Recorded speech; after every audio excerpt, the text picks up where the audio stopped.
నమస్కారం. ఈ వీడియోలో మనం ఫియర్కి, స్ట్రెస్కి, యాంగ్జైటీకి డిఫరెన్స్ తెలుసుకుందాం. ఫియర్ అనేది భయం. మనం ఎప్పుడు భయపడతామంటే ఒక రియల్ డేంజర్ని చూసినప్పుడు భయపడతాం.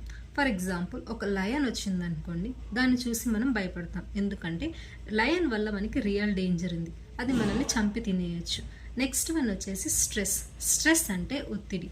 ఫర్ ఎగ్జాంపుల్, బాస్ వచ్చేసి మనకి ఒక వర్క్ ఇచ్చారు, కానీ చాలా లిమిటెడ్ టైం ఇచ్చారు. అలాంటి టైంలో మనం ఈ బాస్ ఏంటి నాకు ఎప్పుడు వర్క్ ఇస్తారు, అలాగే చాలా తక్కువ టైం ఇస్తూ ఉంటారు అనుకున్నప్పుడు మనకి స్ట్రెస్ ఉంటుంది.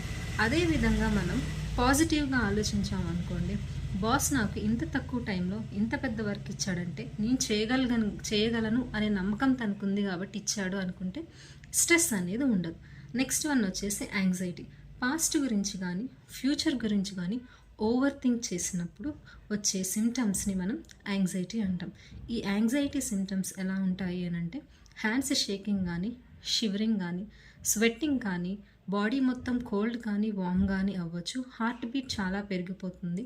కొంతమందికి హెడేక్ ఉంటుంది, ఇంకొంతమందికి కాళ్ళు చేతులు లాగేస్తుంటాయి.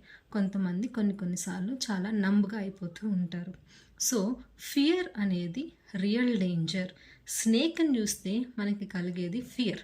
ఒక రోప్ని చూసి స్నేక్ అనుకుంటే అప్పుడు మనకు కలిగేది స్ట్రెస్. అలాగే స్నేక్ యొక్క ఇమేజ్ని మనం ఆలోచించినా సరే, స్నేక్ అనే వర్డ్ మనం రిపీటెడ్గా మాట్లాడినా సరే మనకు వచ్చే సిమ్టమ్స్ని మనం యాంగ్జైటీ అంటాం. ఐ హోప్ మీకు అందరికీ ఫియర్కి, స్ట్రెస్కి, యాంగ్జైటీకి డిఫరెన్స్ తెలుస్తుంది అనుకుంటున్నాను. Thank you so much.